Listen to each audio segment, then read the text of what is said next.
Assalamualaikum warahmatullahi wabarakatuh. Perkenalkan, saya Andi Setiawan dengan NPM 213510241. Di video ini saya akan mempresentasikan untuk UAS Praktikum IoT.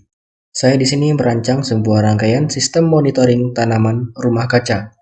Rangkaian ini saya rangkain sendiri, tidak mengambil dari YouTube maupun dari internet. Oke, untuk codingannya di awal sini ada ID, name dan juga token untuk bisa terhubung ke Blink. Kemudian import library. Di sini saya menggunakan beberapa library. Ada 5 library seperti Liquid Crystal ini untuk library LCD, kemudian ultrasonic untuk sensor ultrasonic, SP32 tentunya untuk microcontroller, Blink ini untuk menghubungkannya agar dapat terhubung ke Blink. Kemudian juga ada DHT sensor untuk mendeteksi suhu dan juga kelembapan. Sebelum ke codingannya, saya akan membahas dulu tentang rangkaian ini. Di rangkaian ini saya menggunakan beberapa komponen. Yang pertama tentunya ada microcontroller, ada satu LCD, ada 5 LED, yang termasuk 3 LED yang biasa, dan juga 2 LED RGB. Kemudian 2 servo, satu sensor DHT, dan juga satu sensor ultrasonic. Oke, lanjut ke codingannya. Setelah import library, di sini juga ada pin untuk pin ultrasonic, pin servo untuk pin DHT,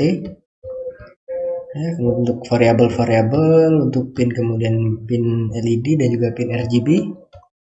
Oke, kemudian di sini ada token dan juga nama hotspot dan juga password. Biasanya di sini diisi password ketika kita menggunakan WiFi yang real, menggunakan komponen yang real gitu. Oke. Kemudian di sini variabel ini untuk servo 1 ini sebagai servo suhu dan kelembaban. Yang kedua ini sebagai servo air ya. Oke. Kembali mungkin. Sebentar. Oh ya, servo air yang di atasnya ya. Yang atas ini sebagai servo air, kemudian yang kedua ini sebagai servo suhu dan kelembapan. Cara kerjanya nanti akan saya jelaskan setelah codingan ini. Oke. Kemudian di sini ada long duration dan juga distance. Ini berfungsi untuk sensor ultrasonic untuk mengukur jarak. Duration ini adalah waktu yang diperlukan ultrasonic untuk menangkap kembali gelombang yang dipancarkan. Kemudian distance ini menyimpan jarak. Jadi waktu yang dikirimkan kemudian diterima kembali oleh sensor ultrasonic itu akan diolah menjadi nilai jarak. Nah, di sini ada liquid crystal LCD ya. Di sini kenapa ada 2? Karena saya menggunakan LCD untuk menampilkan jarak dan juga suhu dan juga kelembapan. Tapi dalam codingan ini saya menggunakan looping yang berbeda. Jadi looping jarak itu saya pisahkan sendiri, kemudian looping suhu dan kelembapan dipisahkan sendiri. Sehingga untuk menampilkan LCD saya buat 2 seperti ini. Ya. Oke, jadi ini sama saja. Nanti akan tampil di LCD. Kemudian blink timer ini berguna untuk set timer blink. Kemudian ada void send sensor data to blink. Jadi mengirimkan data ke blink. Data yang dikirimkan yaitu jarak dan juga suhu serta kelembapan. Kemudian di sini ada void update LCD. Nah, ini untuk mengirimkan atau menulis nilai dari stok air ke LCD. Kemudian di sini yang kedua, ini untuk menulis suhu dan juga kelembapan ke dalam LCD. Selanjutnya di sini ada blink write di pin virtual pin V3. Nah, ini fungsinya adalah ketika kondisinya jaraknya di atas 100 dan jaraknya di bawah 200, maka servo air ya, servo stok air itu dapat dikendalikan secara manual melalui blink. Oke. Kemudian di sini ada void loop stok air. Ini berfungsi untuk mendeteksi stok air dengan sensor ultrasonic. Ini untuk trig pin ya, di sini low high ini ya defaultnya seperti ini. Kemudian pulse ini merupakan waktu ya. Kemudian dikonversi menjadi jarak. Jadi nilai durasi waktunya itu dikonversi menjadi jarak. Kemudian ini serial print ini berfungsi untuk menampilkan jarak di serial, bukan di LCD. Jadi berbeda ya. Kalau di LCD itu di sini tulisannya LCD, kalau di serial itu menggunakan serial.print. Oke, di sini ada kondisi, jika kondisi lebih kecil atau sama dengan 100, maka LED hijau akan menyala. Jika di antara 100 hingga di bawah 200, maka LED kuning akan menyala. Di atas 200, maka LED merah menyala. Kemudian jika di luar dari itu semua, maka LED semuanya mati. Oke. Di sini ada delay, jadi untuk update LCD, jadi mengirimkan nilai distance tadi atau jarak tadi ke LCD. Begitu. Kemudian untuk loop suhu dan kelembapan, ini fungsi yang akan terus berulang untuk mendeteksi suhu dan juga kelembaban. Ini ada sensor ya, suhu dan kelembapan. Ini variabel-variabel, kemudian serial print, ini untuk ngeprint di serial. Kemudian Blink ini di V1 ini mengirimkan data suhu dan juga kelembabannya dikirimkan ke Blink. Oke, kemudian di sini ada kondisi di mana suhu jika di bawah 20, maka RGB yang warna biru akan menyala. Jadi lampu yang di sini warna biru akan menyala. Ini adalah suhu dan di bawah ini adalah lampu untuk kelembaban. Oke, jika suhunya berada di atas 20 dan suhu di bawah 35, maka lampu hijau akan menyala. Jadi lampu ini akan berubah warna hijau. Jika di luar kondisi itu, maka lampu akan berwarna merah. Kemudian untuk kelembapan juga hampir sama ya, cuman beda di kondisi nilainya saja.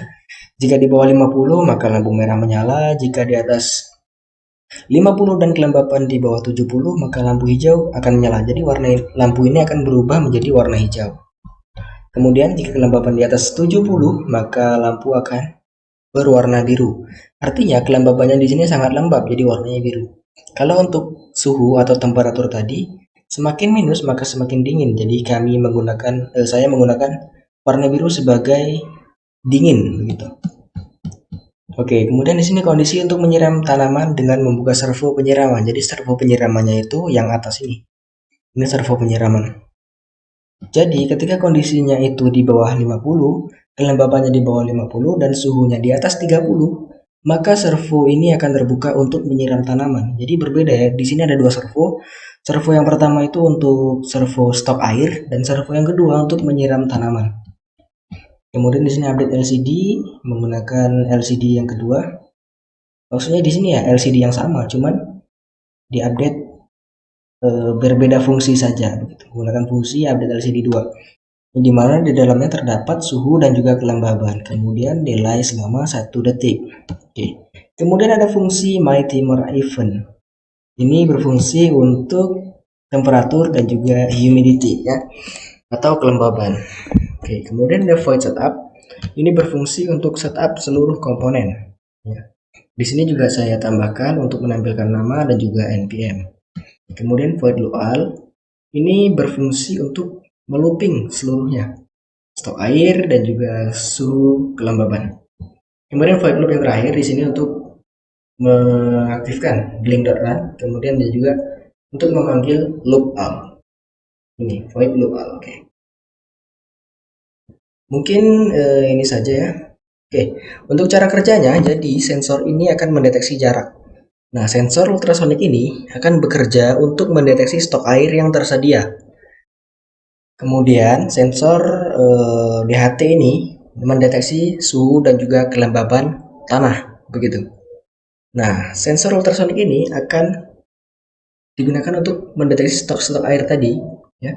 Ketika stok air itu di bawah 100, ya, maksudnya airnya itu penuh ya, mendekati sensor di bawah 100 cm, maka servo akan tertutup. Nah, ketika sensor ini jaraknya dengan air itu di atas 200, maka servo akan terbuka untuk mengisi stok air tadi hingga penuh. Nah, ada sesuatu yang berbeda di sini. Jadi ketika kondisinya di atas 100 dan kondisinya di bawah 200, yang ini jaraknya di atas 100 dan di bawah 200, maka servo stok air ini dapat kita kendalikan secara manual melalui Blink. Nanti untuk demonya supaya lebih jelas. Oke, kemudian untuk sensor suhu. Nah, sensor suhu ini mendeteksi suhu dan juga kelembaban. Jadi Di sini saya menggunakan 2 RGB, di mana RGB yang di atas ini merupakan untuk suhu, yang kedua ini untuk kelembaban.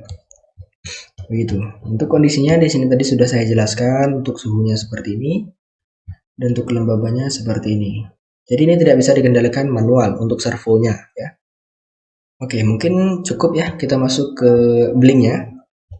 Sebentar, di blinknya. Oke, untuk data stream di sini saya menggunakan 4 data stream, yaitu ada stok air, suhu, kelembaban, dan juga servo stok air. Karena yang bisa dikendalikan secara manual itu cuma servo stok air. Kemudian untuk web dashboardnya di sini saya menggunakan 3 gauge dan juga satu button ya, button. Oke, ya mungkin langsung saja masuk ke dalam demo dari project yang saya buat.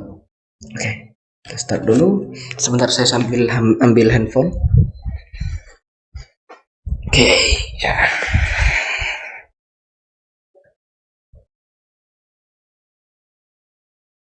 Oke, tampil nama Andri Setiawan dan juga NPM.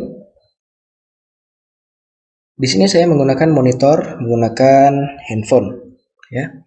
Ini kita klik. Nah, ini sudah tertulis ya di sini. Ada suhu, kelembaban, dan juga stok air. Di sini adalah untuk mengendalikan servo secara manual. Oke, untuk demonya seperti ini. Sebentar. Mungkin kurang jelas ya kalau di sini ya. Oke.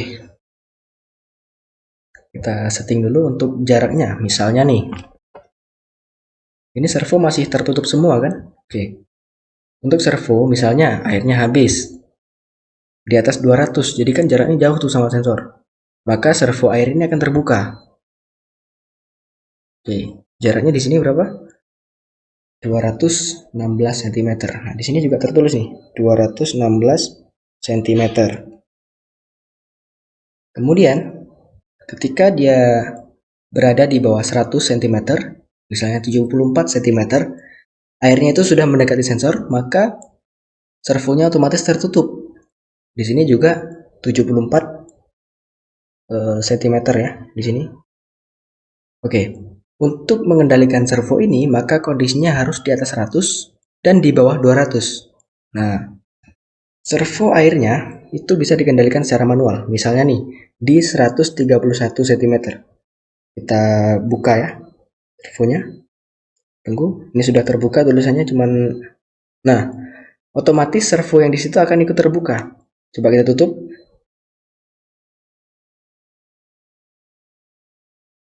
Oke, tertutup ya. Oke. Jadi, kalau di bawah 200 dan juga di atas 100, maka servonya dapat dikendalikan secara manual. Oke, lanjut ke sensor suhu dan juga kelembaban. Oke, kita lihat tadi di programnya. Suhu dan kelembaban. Nah, ini dia. Oke, jika di bawah 20, maka warnanya biru lampu ini ya. Suhunya di bawah 20. Oke, misalnya di 10 derajat, ini udah dingin banget nih. Nah, ini warna biru yang hidup. Kemudian untuk kelembabannya misalnya di sini kita buat di bawah 50. Maka lampu merah akan menyala begitu. Di sini juga tertulis nih 10 dan juga 42. Sama ya dengan yang di Arduino-nya. Oke, jadi di sini ada jarak dengan airnya 131 cm, suhunya 10 derajat Celcius dan kelembabannya 42%. Oke. Untuk LED-nya juga sudah berjalan normal. Tadi untuk jaraknya juga belum saya jelaskan ya untuk LED-nya ya. Jadi ketika di atas 200 maka lampu merah akan menyala. Oke, kita coba ya. 200 tadi. Nah, maka lampunya akan menyala. Yang warna merah ini akan menyala. Oke. Kemudian ketika di antara 100 hingga 200 maka lampu kuning yang akan menyala. Dan tadi servonya bisa digunakan secara manual di sini. Oke. Kemudian ketika di bawah 100 maka lampu hijau akan menyala. Oke. Untuk sensor suhu dan juga kelembapan tadi mungkin sudah jelas ya. Oke, jadi dapat dikendalikan di sini, dapat dimonitoring. Di sini ada suhu, kelembaban, dan juga di sini ada stok airnya berapa, begitu. Di sini servo secara manual ketika kondisinya di atas 100 dan juga di bawah 200 untuk servo stok air. Oke. Mungkin cukup sekian dari saya. Saya Andi Setiawan dengan NPM 213510241. Terima kasih dan saya mohon maaf atas segala kekurangan saya. Saya akhiri. Assalamualaikum warahmatullahi wabarakatuh.